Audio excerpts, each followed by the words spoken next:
আমার কাছে এখানে একটি লিস্ট আছে। এটি আইএসপিআর এই লিস্ট দিয়েছে।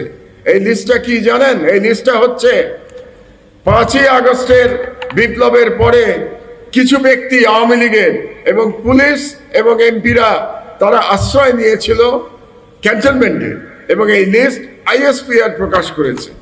এবং আইএসপিআর বলেছে যে মানবিক কারণে তাদেরকে নাকি আশ্রয় দেওয়া হয়েছিল। সেখান থেকে আমি শুধু 3 জন লোকের নাম এখানে উল্লেখ করতে চাই। 3 জন ব্যক্তি পুলিশের। একজন হচ্ছে মনিরুল, একজন হচ্ছে তার নাম হলো মনিরুল ইসলাম, তিনি এসবি চিফ ছিলেন। আর একজন হচ্ছেন খন্দকার লুৎফুল কবির, তিনি অতিরিক্ত আইজিপি ছিলেন। আর একজন হচ্ছেন হারুনুর রশিদ, ডিজি র্যাব ছিলেন। আর একজন হচ্ছেন প্রলয় কুমার জোয়ারদার।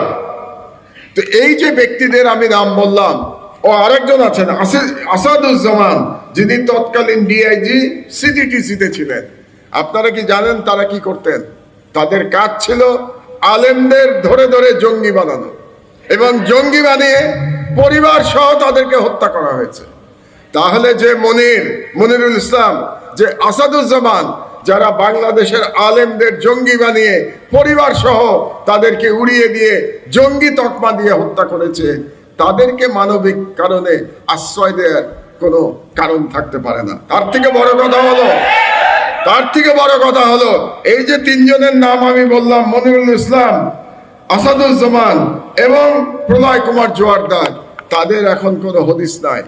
আপনারা যদি তাদেরকে আশ্রয় দিয়ে থাকেন, তাহলে আপনাদের দায়িত্ব ছিল তাদেরকে আইনের হাতে অর্পণ করা, যাতে করে আলেম হত্যার জন্য, বাংলাদেশের জনগণকে হত্যার জন্য এবং শাপলা চত্বর হত্যাকাণ্ডের জন্য তাদেরকে আমরা বিচার করতে পারি। কিন্তু সেই কাজ তারা করেন নাই, বরং তাদেরকে দেশ থেকে পালিয়ে যেতে সহযোগিতা করা হয়েছে। তো এর জন্য আমরা কাকে দায়ী করব? একজন আর্মি